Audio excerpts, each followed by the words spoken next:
পশ্চিমা সাম্রাজ্যবাদীদের অনেক বড় একটা অস্ত্র হলো মুসলমানদেরকে জঙ্গিবাদের তকমা দেওয়া, ট্যাগ দেওয়া। ইরাককে তারা ধ্বংস করেছে, মরণাস্ত্র আছে এই অজুহাত তুলে, কিন্তু মরণাস্ত্র পাওয়া যায়নি, দেশ কিন্তু ধ্বংস হয়ে গেছে, তারা সরিও কিন্তু বলেনি। এই একটি এক্সাম্পলে যথেষ্ট তাদের এই জঙ্গিবাদের তথাকথিত এই খেলা, এই নাটক বোঝার জন্য। মুসলিম দেশগুলোকে, আমাদের মতো দেশগুলোকে চাপে রাখার জন্য তারা এই জাতীয় ইস্যুগুলোকে নানাভাবে ফুলিয়ে ফাঁপিয়ে প্রকাশ করে।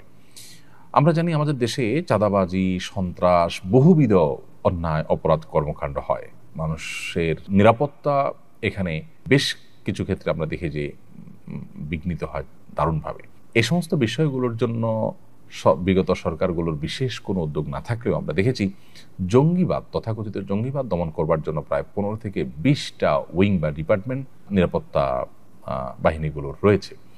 আপনি চিন্তা করতে পারেন যে একটা দেশে এতগুলো উইং রয়েছে, কাউন্টার টেররিজম, অ্যান্টি টেররিজম, বিভিন্ন নামে আইনশৃঙ্খলা রক্ষাকারী বাহিনীগুলোর বিভাগ বা শাখা রয়েছে, এতগুলো মানুষ সেখানে কাজ করছে।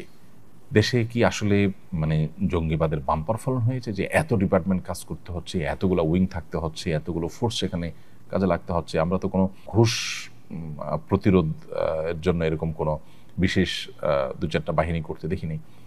তো এই বিষয়গুলো বিদেশিদেরকে খুশি করার একটা প্রচেষ্টা, পশ্চিমাদেরকে খুশি করবার একটা প্রচেষ্টা। তারা যেই ন্যারেটিভ দেয় সেটাকে আমরা এখানে প্রতিষ্ঠা করবার অন্ধ চেষ্টা এবং অন্ধবিশ্বাস করি, অন্ধভাবে এটাকে চালানোর প্রতিষ্ঠা করবার জন্য আমরা চেষ্টা করি, যেটা খুবই দুর্ভাগ্যজনক একটা বিষয়। বিগত আমরা বিশেষ করে অত্যাচারের গুম খুনকে হালাল করবার অন্যতম একটা উপায় ছিল জঙ্গিবাদের নাটক। ইতিমধ্যে ডিএমপি কমিশনার সহ দায়িত্বশীল ব্যক্তিবর্গ তো বলেইছেন যে বাংলাদেশে কোনো জঙ্গি নেই এবং জঙ্গিবাদের নামে যা হয়েছে সেটা নাটক, এটা তারা পর্যন্ত স্বীকার করে নিয়েছেন।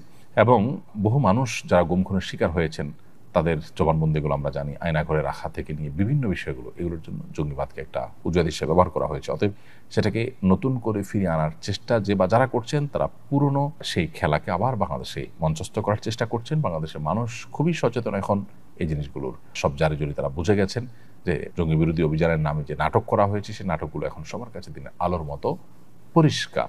কোরআন হাদিসের বই পুস্তক পাওয়ার পর সেটা ছবি দিয়ে জঙ্গিবাদী বা জেহাদি বই পাওয়া গেছে বলেও আপনার অভিযোগ করতে দেখা গেছে। জেহাদি বই থাকা কি কোনো দোষের কিছু?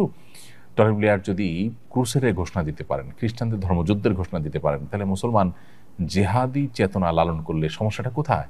কোরআন এবং হাদিসে জিহাদের কথা আছে, তাহলে আমাকে কোরআন হাদিসকে বাদ দিব? এগুলো করতে করতে করতে আস্তে আস্তে আস্তে আমাদেরকে কোণঠাসা করা হচ্ছে এবং ইসলামী শক্তিকে দুর্বল করার অপচেষ্টা করা হচ্ছে। অতএব সেই পুরাতন যে চক্রান্ত এবং ষড়যন্ত্র সেটা আবার নতুন করে শুরু করতে যাচ্ছে একটা মহল, যেটা উদ্বেগজনক। আমাদের প্রত্যেকটা মানুষের এটা বিরুদ্ধে অবস্থান নেওয়া দরকার।